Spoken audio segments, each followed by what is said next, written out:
सुखदेव जी कहते हैं राजन, इसके उपरांत जब कंस को मालूम चला पूतना के बारे में किसकी मृत्यु होगी,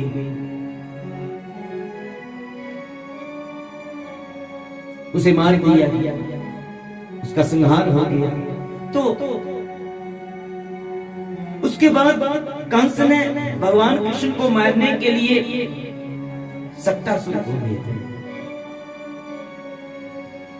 ये सक्टासुर बिना शरीर के था, इसका शरीर नहीं था, देह रहित था। ये कैसे ये देह रहित हुआ? लोमस ऋषि के शाप से। ये सक्टासुर है क्या? कौन? सक्टासुर का वास्तविक नाम जो है वो उत्कच है। ये हिरण्याक्ष का पुत्र है, हिरण्यकशिपु का भतीजा, प्रहलाद जी का भाई, चचेरा भाई। तो ये हिरण्याक्ष का पुत्र है उत्कच। सुखदेव जी कहते राजन, इसे लोमस ऋषि ने देह रहित कर दिया था। क्यों? एक शाप के कारण। लोमस ऋषि को बागवानी का बड़ा शौक था। अपने आश्रम में तरह तरह के फलदार पेड़ लगाया करते थे लोमस ऋषि। तो ये उत्कच आकर के उन पेड़ों को नष्ट कर देता था, बर्बाद कर देता था। लोमस ऋषि ने समझाया, बेटा इन्हें नष्ट नहीं करते, इनसे मीठे फल प्राप्त होते हैं। वो फल हमें हमारे सेहत के लिए लाभदायक होते हैं। ये कुछ दिन मानता था, फिर अपनी पुरानी आदत पर आ जाता था। एक दिन बड़ा क्रोध आया लोमस ऋषि को कि इसको मैंने कितनी बार समझाया, ये मानता ही नहीं, समझता ही नहीं। बहुत क्रोध आया, कहा अरे तुझे मैंने कितनी बार मना किया, इन पेड़ों को नष्ट ना करा कर, इनको बर्बाद ना किया कर, तू मानता नहीं, समझता नहीं। तो कहने लगा, मैं जानबूझकर इनको नष्ट थोड़ी करता, जानबूझकर नहीं करता तो फिर कैसे करता? मैं क्या करता? मेरे शरीर में बहुत खुजली होती है, मेरे शरीर में बहुत खुजली होती है। मैं अपनी खुजली को दूर करने के लिए इनके पास आता हूँ, इनके साथ में अपने शरीर को खुजलाता हूँ और ये टूट जाते हैं, गिर जाते हैं। मैं जानबूझकर थोड़ी गिराता है। लोमस ऋषि ने कहा, अच्छा तेरे शरीर में खुजली होती तो जा, तू शरीर से रहित हो जा, दे रहित हो जा। ना शरीर रहेगा ना खुजली होगी, ना शरीर रहेगा ना खुजली होगी। देह रहित होने का शाप दिया, और जब उनके शाप से उसकी देह गलने लगी तो वो रोने लगा, क्षमा मांगने लगा, मुझे क्षमा कर दीजिए, क्षमा कर दीजिए। लोमस ऋषि ने कहा, तुझे बहुत समझाया, बड़ी बार समझाया, अब कुछ नहीं हो सकता, जो होना था हो गया। तो कहा, अच्छा ये तो बता दो कि मेरा उद्धार कैसे होगा? कहा, जब भगवान धरती पर कृष्ण स्वरूप में आकर के अवतार लेंगे, वही तुम्हारा उद्धार करेंगे। तो ये आकर के कंस की सेना में मिल गया था, और कंस ने इसका फायदा लिया, इसे भेजा कि किसी को नजर नहीं आएगा और ये बड़े आसानी से उस बालक को मार करके आ जाएगा। तो सक्टासुर नाम कैसे पड़ा? उस सकट के द्वारा मारा गया। ये सकट किसे कहते हैं? सकट कहते हैं छकड़े। किसे कहते हैं? छकड़ा देखा है? बैलगाड़ी देखी है? बैल जो खींचते हैं, तो बैल जिसे खींचते हैं ना, उस जिसके ऊपर सामान रखते हैं और ले जाते हैं, या जो पीछे बना होता है खींचने के लिए, उसको सकट कहते हैं। तो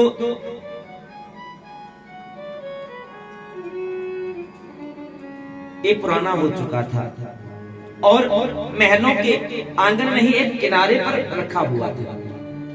बेकार हो चुका था, पुराना हो चुका था, तो वहां उसे रखा हुआ था। यशोदा ने बालकृष्ण भगवान को पलने में इस सकट की छाया के नीचे पलने को रखा हुआ था। बाहर धूप तेज थी तो लल्ला को धूप ना लगे ज्यादा, तो इस सकट की छाया के नीचे पलने में लिटाया हुआ था बाल कृष्ण भगवान। और ये उत्कच सकटासुर उस सकट पर आकर के बैठ गए।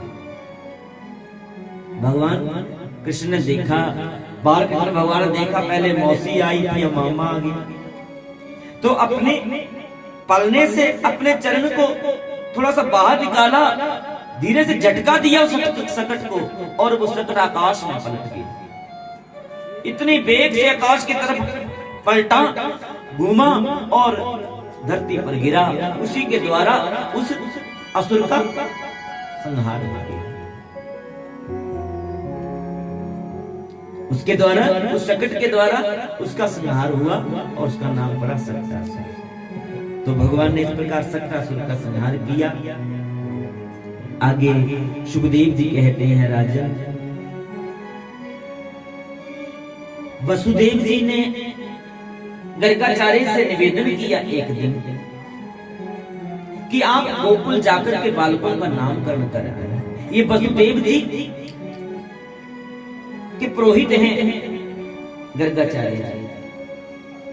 गर्गाचार्य जी वसुदेव जी के कुल पुरोहित हैं और त्रिकाल यज्ञ हैं। तीनों कालों के बारे में जानते हैं, भूत भविष्य वर्तमान के बारे में। त्रिकाल यज्ञ हैं तो जानते हैं कि कृष्ण कौन है। तो वसुदेव जी ने उनसे निवेदन किया। गर्गाचार्य जी नंद महलों में पहुंचे।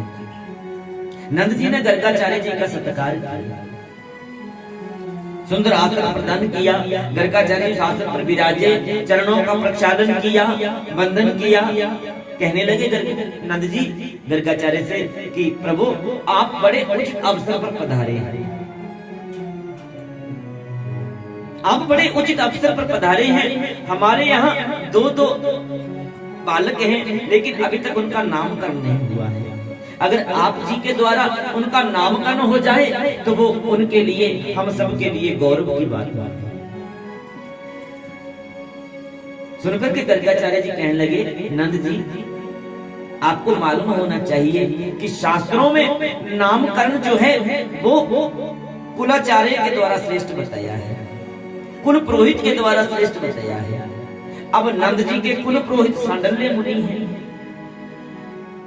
नंद जी के कुल पुरोहित सांडल्य मुनि हैं। तो सुनकर के गर्गाचार्य जी नंद जी कहने लगे कि भगवान ना जाने ये मेरा मन क्यों बार बार आपसे ही नामकरण करवाने के लिए कह रहा है। बार बार ये मेरा मन आपसे ही नामकरण करवाने के लिए कह रहा है। तो गर्गाचार्य जी ने कहा कि अगर कंस को कहीं मालूम चल गया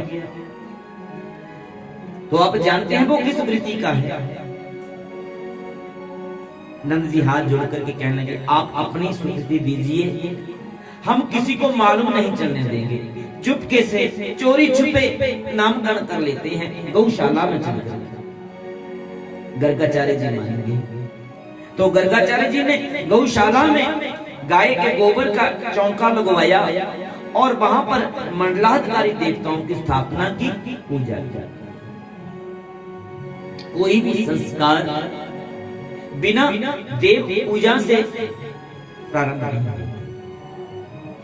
तो जो मंडलाधिकारी देव थे उनकी स्थापना की और उनका पूजन किया, और फिर दोनों माताओं को, रोहिणी जी को और यशोदा जी को उस मंडप में बुलाया अपने अपने लल्लाओं के साथ। जब रोहिणी जी यशोदा जी चली तो रोहिणी जी यशोदा जी से कहती हैं कि यशोदा बहन सुना है गर्गाचार्य जी बड़े त्रिकाल यज्ञ हैं। यशोदा कहने लगी कि हाँ बहन सुना तो कुछ ऐसा ही है, तो हम उनकी त्रिकाल यज्ञता का थोड़ा परीक्षण कर लें। यशोदा कहने लगी नहीं, संतों की कभी परीक्षा नहीं लेनी चाहिए, संतों की कभी परीक्षा नहीं करनी चाहिए। हम ऐसी परीक्षा थोड़ी करेंगे। मेरे बालों को आपने ले लेना है और आपके बालों को मैं ले लूंगी। बस इसी से हम जान जाएंगे कि क्या गर्गाचार्य जी जान पाएंगे कि किसकी गोदी में किसका बालक है। अब यशोदा बड़ी बोली, कहने की बहन इसमें क्या बुराई है। तो बाल कृष्ण भगवान को रोहिणी जी ने ले लिया और बलराम जी को यशोदा जी ने ले लिया, जाकर के मंडप में पधारी, अपने अपने आसनों पर विराजमान हुई। सुखदेव जी कहते, राजन आज जैसे ही गर्गाचार्य ने प्रभु के उस बाल रूप का दर्शन किया, वो तो दर्शन ही करते चले गए, दर्शन ही करते रहे, एक टक बस निहारे जा रहे हैं प्रभु को, बाल कृष्ण भगवान। गर्गाचार्य जी की तो समाधि लग गई, त्राटक समाधि लग गई, बस एक टक निहारे जा रहे हैं, ना हिल रहे हैं, ना डुल रहे हैं, ना पलक झपक रहे हैं। गर्गाचार्य जी की उस स्थिति को देख करके नंद बाबा घबरा गए, नंद बाबा घबरा गए। गर्गाचार्य जी की आंख के आगे ऐसे ऐसे हाथ करने लगे, 2 4 5 7 बार हाथ किया, लेकिन गर्गाचार्य जी के ऊपर कोई प्रभाव नहीं, कोई पलक नहीं झपकी उन्होंने। बाबा घबरा गए कि ये तो गए, ये तो गए, हो गए। पकड़ करके थोड़ा हिलाया, जब हिलाया तो गर्गाचार्य जी समाधि से बाहर आए। जब समाधि से बाहर आए, पलक झपकी, नंद जी पूछने लगे, भगवान आप कुशल तो हैं, आप ठीक से तो हैं? गर्गाचार्य ने कहा कि हाँ मैं ठीक हूँ। तब बाबा को राहत मिली, तब बाबा को थोड़ा तसल्ली हुई, वो तो घबरा गए थे कि क्या हो गया। सुखदेव जी कहते, राजन प्रभु के दर्शन करते करते त्राटक समाधि में चले गए गर्गाचार्य जी, नामकरण करने लगे। तो कहने लगे, नंद जी, रोहिणी यशोदा जी की गोदी में जो बालक हैं, ये यशोदा के बालक नहीं है। यशोदा जी की गोदी में जो बालक विराजे हैं ना, ये यशोदा के बालक नहीं है, ये बालक रोहिणी जी के हैं। इस बालक के भीतर अपार बल होगा, ये अपने बल से दूसरों को आराम प्रदान करने वाले होंगे और संसार में बलराम के नाम से प्रचार करेंगे। ये देवकी के गर्भ से रोहिणी के गर्भ में पहुंचे हैं, इसलिए इनका एक नाम संकर्षण भी होगा, लेकिन संसार में ज्यादातर ये बलराम के नाम से ही पुकारे जाएंगे, प्रचारित होंगे। बोलिए बलराम जी महाराज की जय। और जो रोहिणी की गोदी में बालक विराजे हैं, यही यशोदा जी के बालक, ये बालक ही यशोदा जी के हैं। मैं इनका क्या नामकरण करूं? इनके तो अनेक नाम होंगे, अनंत नाम होंगे। हर कोई इन्हें अपना अपना नाम दे करके बुलाया करेगा, पुकारा करेगा। इनके अनेक नाम होंगे। ये श्याम वर्ण के हैं, इसलिए मैं इनका नाम कृष्णचंद्र रखता हूं। ये दूसरों के मन को मोह लेने वाले होंगे, इसलिए मनमोहन भी कहलाओगे। लेकिन हकीकत यही होगी नंद जी, हर कोई इन्हें अपना अपना नाम दे करके बुलाया करेगा, पुकारा करेगा। इनके अनंत नाम होंगे, अनेक नाम होंगे। बोलिए श्री कृष्ण चंद्र भगवान की जय। जब इस प्रकार गर्गाचार्य जी ने कहा, यशोदा जी और रोहिणी जी एक दूसरे की तरफ देखने लगे कि वाकई गर्गाचार्य जी तो त्रिकालीय के हैं, जान गए किसकी गोदी में किसका बालक है। तो फिर दोनों माताओं ने अपने अपने बालकों को अपनी अपनी गोदी में ले लिया। अब बालकृष्ण भगवान यशोदा की गोदी में आ गए और बलराम जी रोहिणी जी की गोदी में। सुखदेव जी कहते, राजन आज गर्गाचार्य जी ने बालकृष्ण भगवान को यशोदा की गोदी में जब विराजे देखा, तो यशोदा के भाग्य की सराहना करने लगे कि यशोदा, तूने ऐसा पूर्व जन्म में कौन सा पुण्य कर्म किया, जिस पुण्य कर्म के प्रताप से जो सारे संसार का पालन करने वाला है, आज स्वयं का पालन करवाने के लिए तुम्हारी गोदी में आकर के पहुंचा, तुम्हारी गोदी में बैठा है। यशोदा के भाग्य की सराहना किए जा रहे हैं गर्गाचार्य जी।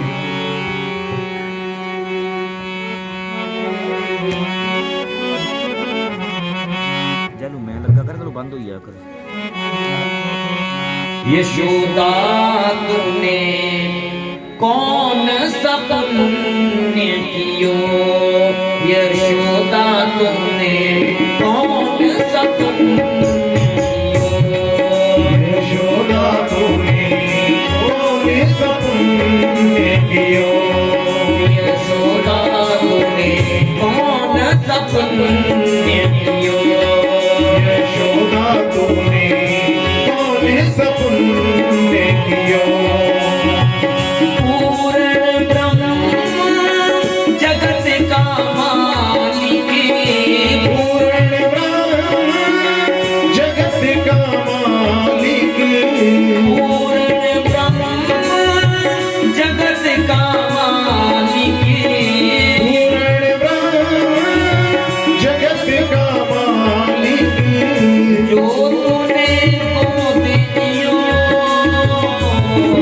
यशोदा तूने कौन सा पुण्य कियो, यशोदा तूने कौन सा पुण्य कियो, यशोदा तूने कौन सा पुण्य कियो, यशोदा तूने कौन सा पुण्य कियो, पूर्ण ब्रह्म जगत का स्वामी, पूर्ण ब्रह्म जगत का स्वामी, पूर्ण ब्रह्म जगत के मालिक, पूर्ण ब्रह्म जगत के मालिक, ने थारो दूध पियो, यशोदा तूने कौन सा पुण्य कियो, यशोदा तूने कौन सा पुण्य कियो, यशोदा तूने कौन सा पुण्य कियो, यशोदा तूने कौन सा पुण्य कियो। आज गर्गाचार्य जी यशोदा के भाग्य की सराहना की जा रही है।